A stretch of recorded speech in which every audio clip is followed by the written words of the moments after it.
ಅಸ್ಲಾಂ ವಲೈಕುಮ್ ವರಹಮತುಲ್ಲಾಹಿ ಬರ್ಕಾತು. ನಾನು ಡಾಕ್ಟರ್ ಮೀರ್ ಎಮ್ಎಚ್ ಅಂತ. ನಾನಿವತ್ತು ಚರ್ಚೆ ಮಾಡೋದು ಪ್ರಪಂಚದಲ್ಲಿ ಎಲ್ಲ ನಡೀತಿರೋ ಒಂದು ಗಂಭೀರ ಸಮಸ್ಯೆ. ಅದು ಆ್ಯಂಟಿಬಯೋಟಿಕ್ ರೆಸಿಸ್ಟೆನ್ಸ್. ಆ್ಯಂಟಿಬಯೋಟಿಕ್ ಅಂದರೆ ಏನು? ಆ್ಯಂಟಿಬಯೋಟಿಕ್ ಒಂದು ಔಷಧಿ ಇನ್ಫೆಕ್ಷನ್ಗೆ ಕೊಡೋದು. ಇನ್ಫೆಕ್ಷನ್ ಆದರೆ ಏನೇನು ತೊಂದರೆ ಆಗುತ್ತೆ ನಿಮಗೆಲ್ಲ ಗೊತ್ತಿದೆ. ಬಟ್ ಈ ಆ್ಯಂಟಿಬಯೋಟಿಕ್ಸ್ಗೆ ನಮಗೆಲ್ಲ ರೆಸಿಸ್ಟೆನ್ಸ್ ಬಂದುಬಿಡ್ತಾ ಇದೆ. ಅಂದರೆ ಅದು ಕೆಲಸ ಮಾಡ್ತಾಯಿಲ್ಲ. ಯಾಕೆ ಮಾಡ್ತಾಯಿಲ್ಲ ಅಂದರೆ ಈ ಆ್ಯಂಟಿಬಯೋಟಿಕ್ಸ್ನೆಲ್ಲ ನಾವು ಜನರು ಅಂತ ಮಾಡಿ ನಾವು ಒಬ್ಬರೊಬ್ಬರ ಜೊತೆ ತುಂಬ ದುಷ್ಟ ರೀತಿಯಿಂದ ವ್ಯವಹಾರ ಮಾಡ್ತಾಯಿದ್ದೀವಿ.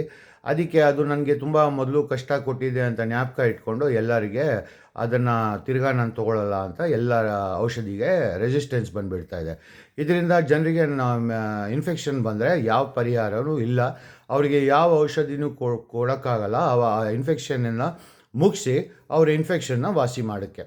ಇದೆಲ್ಲ ರೆಸಿಸ್ಟೆನ್ಸ್ ಯಾಕೆ ಆಗ್ತಾಯಿದೆ? ಇದು ಒಬ್ಬರಿಗೊಬ್ಬರಿಗೆ ಹೇಟ್ ಮಾಡೋದು, ಅಂದರೆ ತುಂಬ ದ್ವೇಷ ಹೇಳೋದು ಯಾಕೆ ಆಗ್ತಾಯಿದೆ?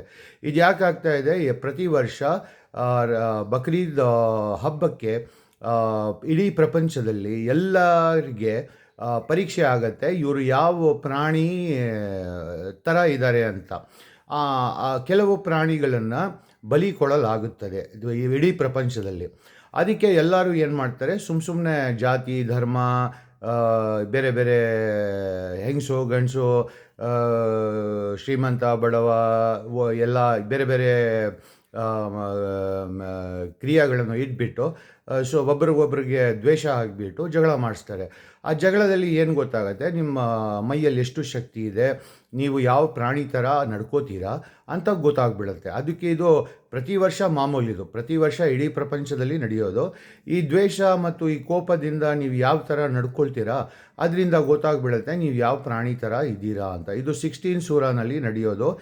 ಈ ಬೇರೆ ಬೇರೆ ಪ್ರಾಣಿಯ ಡಿಸ್ಕ್ರಿಪ್ಷನ್ ಕೊಟ್ಟಿದೆ. ತುಂಬ ಚೆನ್ನಾಗಿ ಹೇಳಿದ್ದಾರೆ. ಸೊ ನಾವು ಇವಾಗ ಯಾರಾದರೂ ಬಂದುಬಿಟ್ಟು ನಿಮಗೆ ನಾವು ಪರೀಕ್ಷೆ ಮಾಡಿಬಿಟ್ಟು ಬಲಿ ಕೊಡ್ತೀವಿ ಅಂದರೆ ನ್ಯಾಚುರಲಿ ಅವರಿಗೆ ಭಯ ಆಗಿಬಿಡುತ್ತೆ, ಕೋಪ ಬಂದುಬಿಡುತ್ತೆ, ಅವರಿಗೆ ತುಂಬ ದ್ವೇಷ ಬಂದುಬಿಡುತ್ತೆ ಅವರಿಂದ.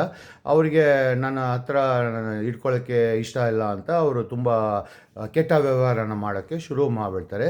ಇದು ತನ್ನನ್ನು ಕಾಪಾಡಿಕೊಳ್ಳುವ ಸಾಮಾನ್ಯ ವ್ಯವಹಾರ.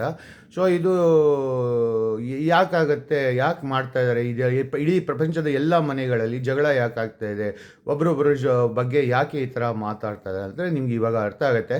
ಯಾಕಂದರೆ ಇಡೀ ವರ್ಷ ನಾವು ಯಾರಿಗೆ ಬಲಿ ಮಾಡಬೇಕು ಅಂತ ನಾವು ಪರೀಕ್ಷೆ ತೊಗೊಳ್ತಾ ಇದ್ದೀವಿ. ತನ್ನನ್ನು ಜೋಕರ್ ಕಾಮಿಡಿಯನ್ ಹ್ಯೂಮರ್ ಆರ್ಟಿಸ್ಟ್ ಆಗೋದ್ರಿಂದ ಕಾಪಾಡ್ಕೊಳ್ಳಿ, ಮತ್ತು ಬೇರೆಯವ್ರಿಗನ್ನ ಜೋಕರ್ ಕಾಮಿಡಿಯನ್ ಹ್ಯೂಮರ್ ಆರ್ಟಿಸ್ಟ್ ಆಗೋದ್ರಿಂದ ಕಾಪಾಡ್ಕೊಳ್ಳಿ.